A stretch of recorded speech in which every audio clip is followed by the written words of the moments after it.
इस कार्यक्रम के प्रायोजक हैं कृषि एवं किसान कल्याण मंत्रालय, भारत सरकार। हर जोखिम से निकल कर फसल आए, सुरक्षित हो जाए, फसल बीमा से हर किसान अब आत्मनिर्भर हो जाए। संकट के समय प्रधानमंत्री फसल बीमा योजना किसानों के लिए वरदान है।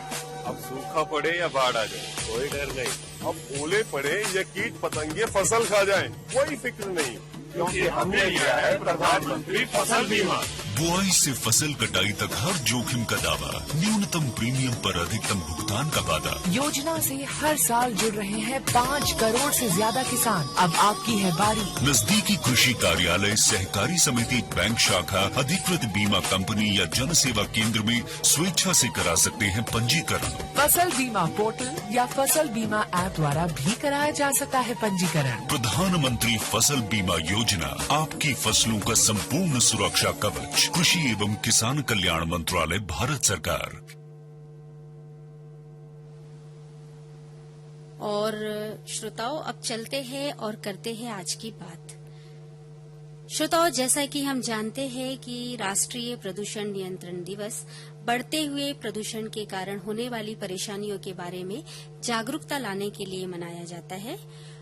श्रोताओं, हम सभी देखते हैं कि लाखों लोग आज प्रदूषण के कारण गंभीर स्वास्थ्य समस्या से जूझ रहे हैं।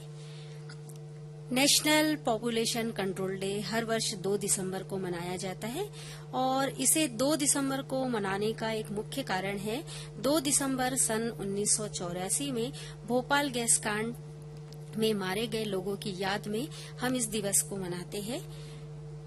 यह दुनिया की बहुत ही दुखदायी घटना थी। यह इंडस्ट्रियल आपदाओं में से एक घटना थी।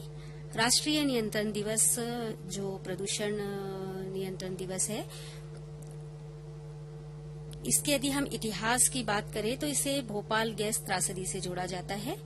यह दिन पॉल्यूशन को रोकने के लिए और प्रकृति की सुरक्षा करने के लिए जागरूकता लाने के लिए मनाया जाता है। श्रोताओं, यदि हम प्रकृति को प्रदूषण से बचाते हैं तो यह हमारे मानव समाज के लिए बहुत ही अच्छी बात होगी। हमारे स्वास्थ्य के लिए भी यह अच्छा होगा।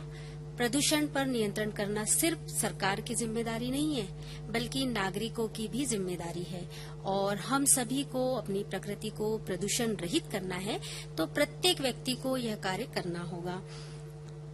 यदि हम छोटी छोटी बातों को हमारी आदतों में शामिल कर ले तो ये बहुत अच्छा होगा।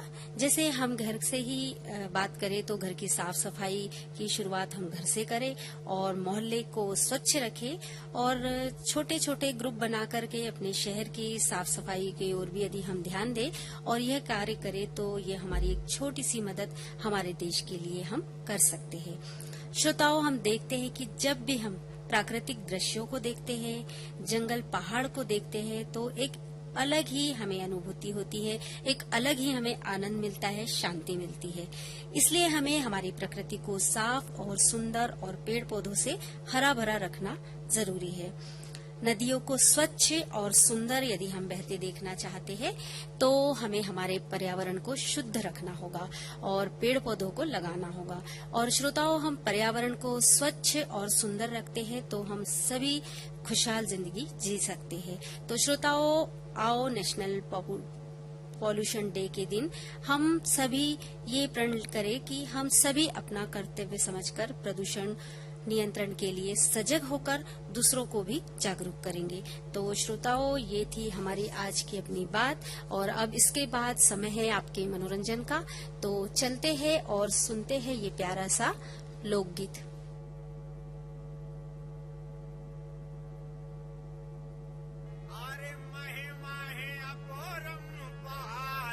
जगत में माई महिमा है अपरम पारे, जगत में माई बरने बरने देवी पावनी हो माय।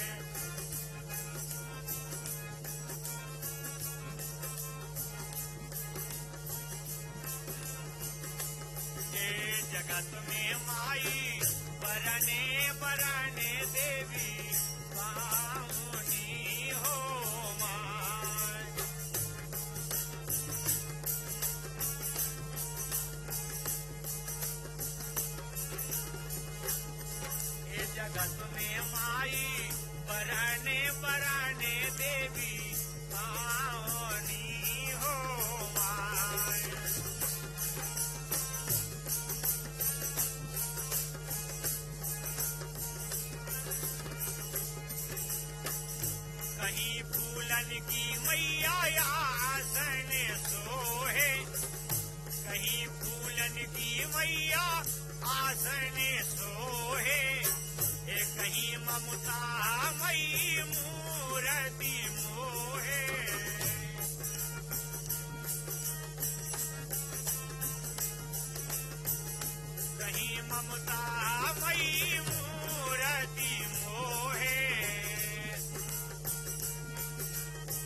राम सिंगे पे सवारे जगत में माई बराने बराने देवी पावनी हो माँ।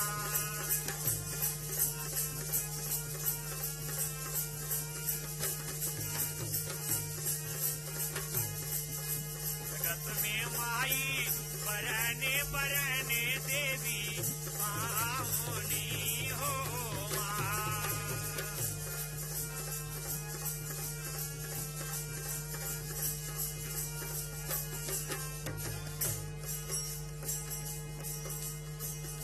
कहीं पहाड़ों कहीं वैसी जंगल, कहीं भजने कहीं हो रहे मंगल। कहीं पहाड़ों कहीं वैसी जंगल, कहीं भजने कहीं हो रहे मंगल।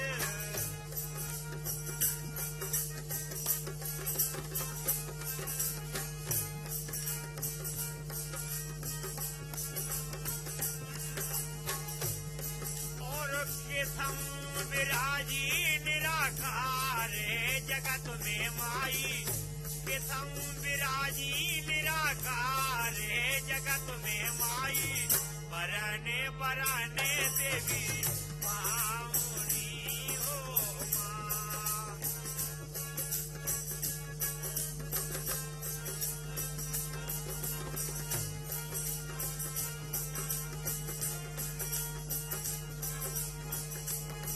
अरे माहे माहे आकोर में पारे जगत में माई, माहे माहे आकोर में पारे जगत में माई बराने बराने देवी पावनी हो माँ।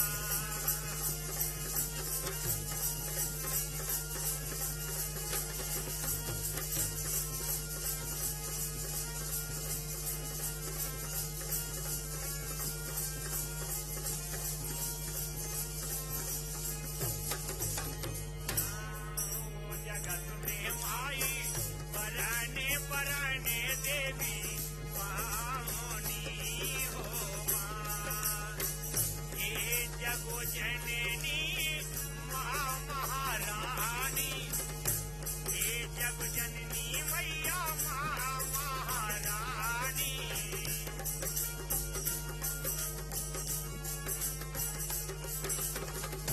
सब पे कृपा करो महारानी, सब पे कृपा करो महारानी।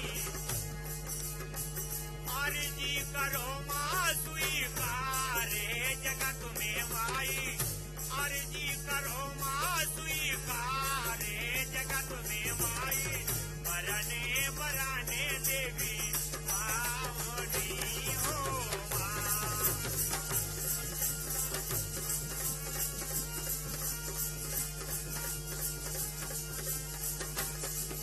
अरे माहे माहे आकोर में पारे जगत में माई, माहे माहे आकोर में पारे जगत में माई बराने बराने देवी पावनी।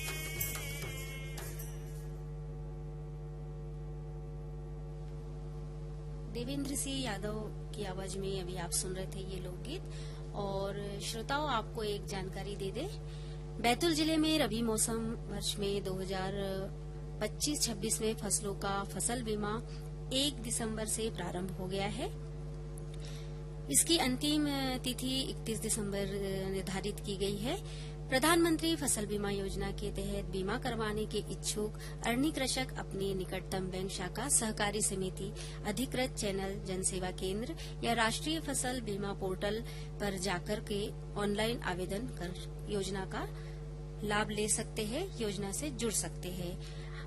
और ऋणी कृषकों को फसल बीमा करवाने के लिए बैंक पासबुक, फसल बुआई प्रमाण पत्र, आधार कार्ड, बही, बटाईदार या ठेकेदार होने की स्थिति में भूमि के मालिक द्वारा शपथ पत्र दिया जाना अनिवार्य है।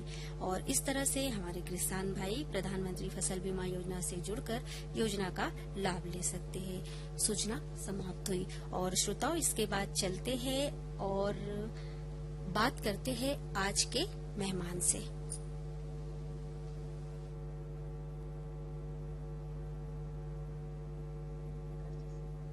जी, आपका बहुत बहुत स्वागत है हमारे कार्यक्रम ग्राम लक्ष्मी में। नमस्कार।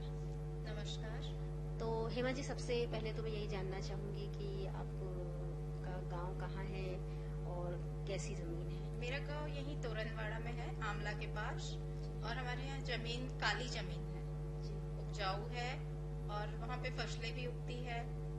अभी जो बारिश के समय की हम लोग यदि बात करें तो आपके यहाँ अभी बारिश में कौन कौन सी फसल थी?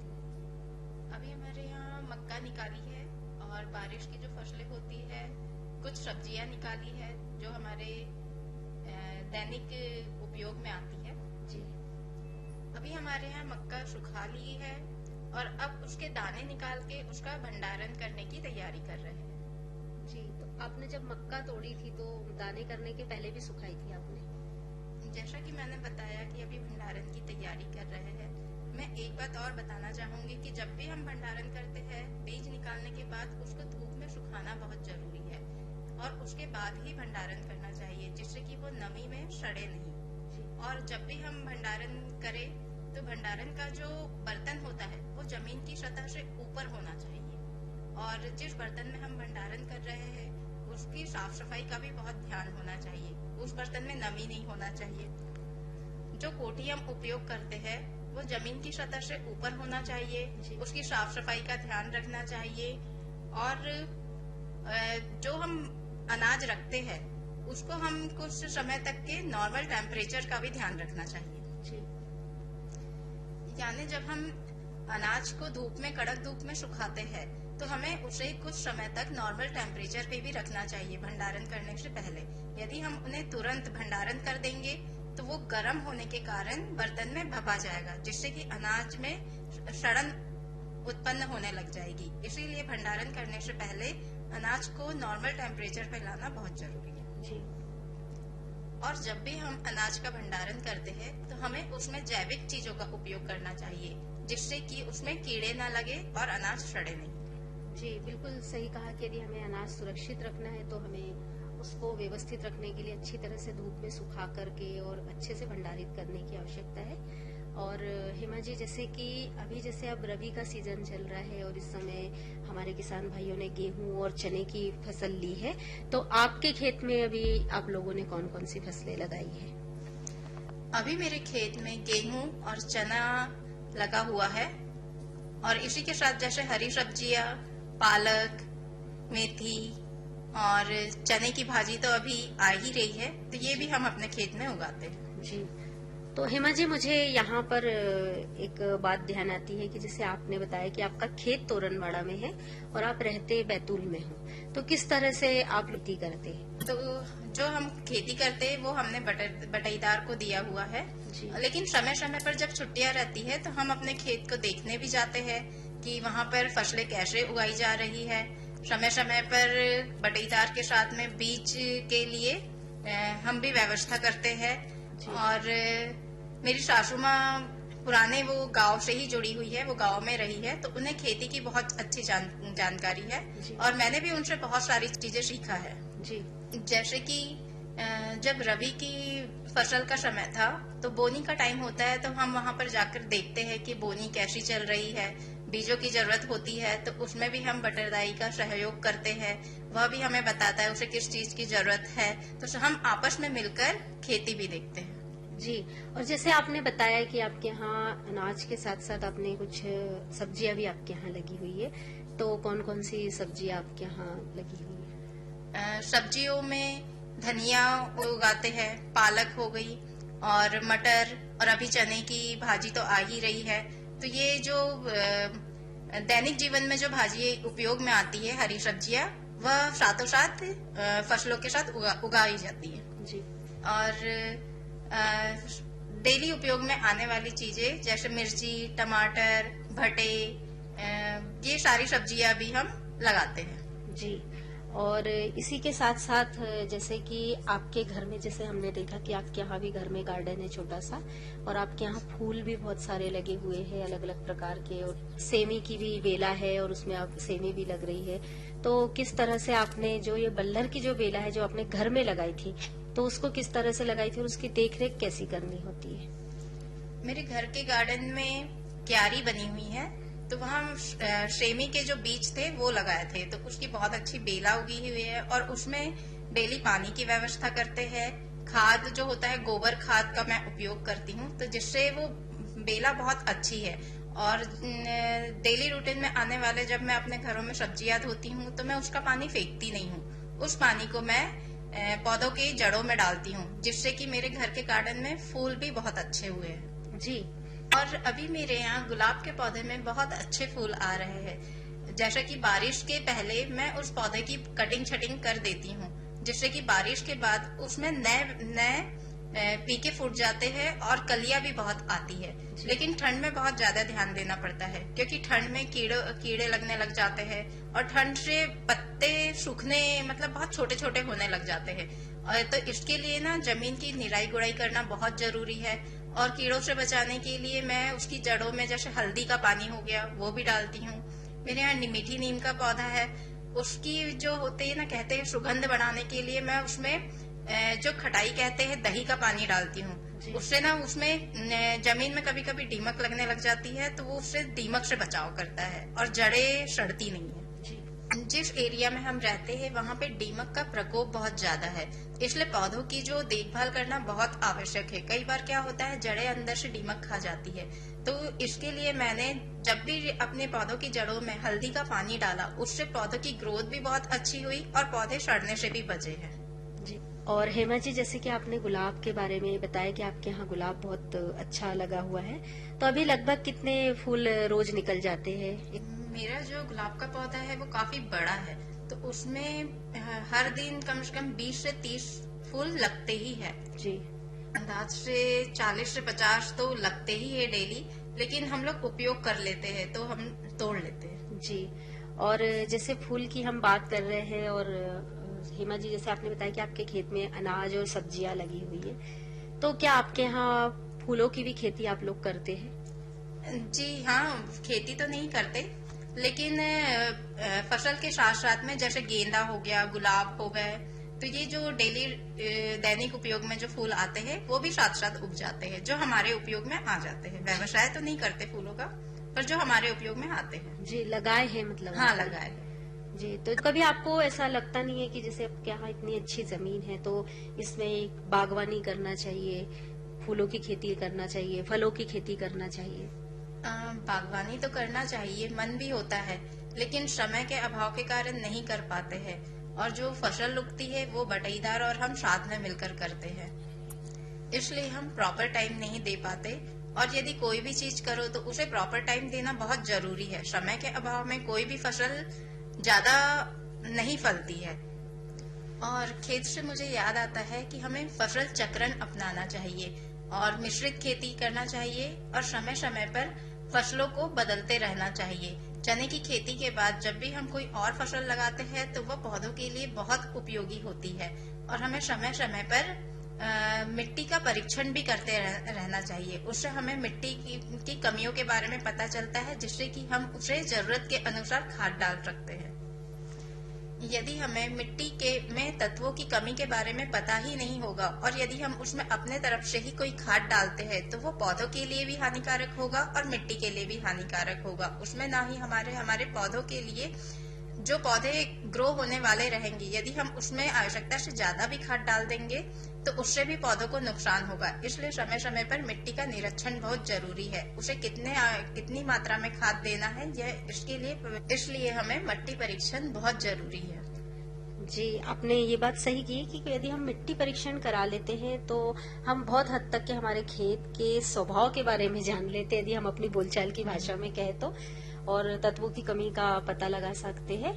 और हेमा जी, जैसे कि हम लोग अब खाद पे आए हैं और खाद की बात कर रहे हैं, तो अभी आपके खेत में आप कौन सी वाली खाद का ज्यादा उपयोग करना चाहते हैं और क्यों? मैं खाद के लिए कहूँ तो जैविक खाद का ही उपयोग करना ज्यादा उपयोगी होता है, लेकिन कभी कभी समय पर प्रकृति का प्रकोप होता है तो हमें रासायनिक खाद का भी उपयोग करना पड़ता है। लेकिन रासायनिक खाद का जब भी उपयोग करें तो हमें सलाह लेकर ही करना चाहिए। जैविक खाद का उपयोग करने से वह हमारे स्वास्थ्य के लिए हानिकारक नहीं होता है और रासायनिक खाद का उपयोग करने से वो हमारे स्वास्थ्य पर प्रभाव डालता है। जैविक खाद थोड़ा धीमी गति से कार्य करता है, लेकिन वह हमारे स्वास्थ्य के लिए हानिकारक नहीं होता है। जी, और जैसे अब आपके खेत में जैविक खाद कहाँ से उपलब्ध होता है आपके खेत में?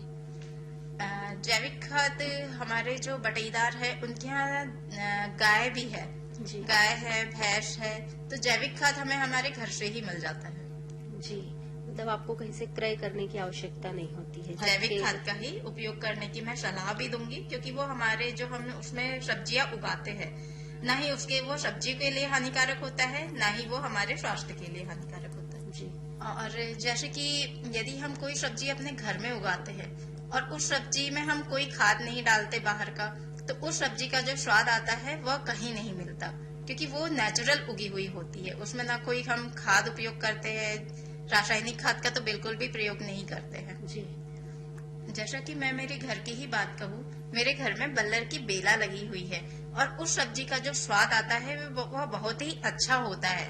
उसमें मैं खाद का उपयोग बिल्कुल भी नहीं करती हूँ। मेरे घर में बल्लर की इतनी अच्छी ग्रोथ है कि हमें बाजार से लाने की जरूरत ही नहीं पड़ती है। जी, और जैसे हम घर में यदि लगा देते हैं तो रोज हमको ताजा भी मिल जाता है, जब लगा तब तोड़ो और खा लो। हाँ। तो जैसे आपने अभी हरी सब्जियों के बारे में बताया, तो आप क्या घर में भी हरी सब्जियां लगाते हैं? मेरे घर में सामने क्यारी बनी हुई है, तो मैं कभी कभी उसमें सरसों के बीज डाल देती हूँ, तो जो मौसमी जैसे सरसों की भाजी उग जाती है। धनिया कभी डाल देती हूँ, मिर्ची के पौधे भी उग जाते हैं। और मेरे घर के साइड में जैसे पपीता का पौधा लगा हुआ है, तो उसमें ना कभी खाद का उपयोग ही नहीं किया, लेकिन वो पपीता जितनी मीठी लगती है उतनी मार्केट की नहीं स्वाद नहीं आता है। कितने साल का हो गया है पौधा आपके? वो पौधा अभी 3 साल हो चुके हैं और अभी भी उसमें पपीता बहुत अच्छी लग रही है। जी, और हेमा जी, हम इतनी अच्छी बातें कर रहे हैं और अब आप हमारी सभी बहनों से अंत में क्या कहना चाहेंगे? मैं अंत में ये कहना चाहूंगी, यदि हमारे पास टाइम है तो हमें कृषि के तरफ भी ध्यान देना चाहिए, और टाइम के साथ यदि हमारे पास खेत है तो हमें खेत पर भी ध्यान देना चाहिए। और यदि हमारे पास घर में गार्डन में जगह है तो हमें समय समय पर उसमें भी सब्जियां उगाते रहना चाहिए।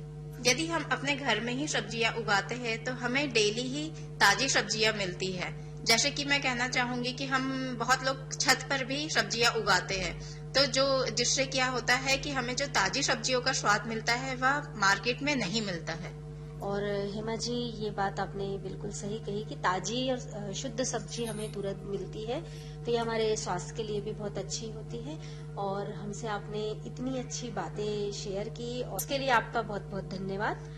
नमस्कार। नमस्कार।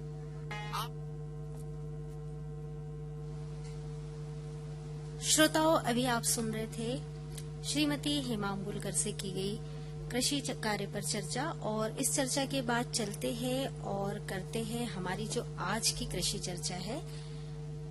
तो श्रोताओं, जैसा कि हम सभी जानते हैं कि सरसों रबी मौसम में उगाई जाने वाली तिलहन की प्रमुख फसल है। यह दोमट और बलुई मिट्टी दोनों में बहुत अच्छे से लग जाती है। इसे लगाने के लिए भुरभुरी मिट्टी होनी चाहिए। पहली जुताई मिट्टी पलटने वाले हल से करनी होती है। और श्रोताओं, जैसा कि अब ठंड का मौसम है और ठंड के मौसम में हम देखते हैं कि जो खान पान रहता है उसका एक अपना अलग ही आनंद होता है। अब जैसे ठंड का मौसम है तो इस मौसम में हम लोग गेहूं की रोटी के साथ साथ मक्के की रोटी, ज्वार की रोटी, और विशेष तौर पे जो मक्का होता है अभी नया नया और बड़ा सौंदा सौंदा लगता है, तो मक्के की रोटी तो इस समय हम बड़े चाव से खाते हैं। और यदि मक्के की रोटी को हमें खाना है तो यदि वो उसके साथ हमें सरसों का साग मिल जाए तो ये सोने पे सुहागा जैसी बात हो जाती है। और हमारे देश में ये वाली जो एक तरह से पकवान है, ये हमारे देश में बड़ा लोकप्रिय है और हमारे देश में हर जगह बड़े चाव से इसे खाया जाता है। और श्रोताओं, हम सरसों के साग की बात कर रहे हैं और सरसों एक ऐसी फसल है जिसमें उसकी जो पत्तियां होती है, पत्तियों से लेकर के उसके बीज और उसके बीज से जो उसका तेल निकलता है, ये सभी चीजें हमारे लिए उपयोगी होती है। और हमारे किसान भाई यदि इसकी उन्नत खेती करते हैं तो अच्छा खासा मुनाफा ले सकते हैं।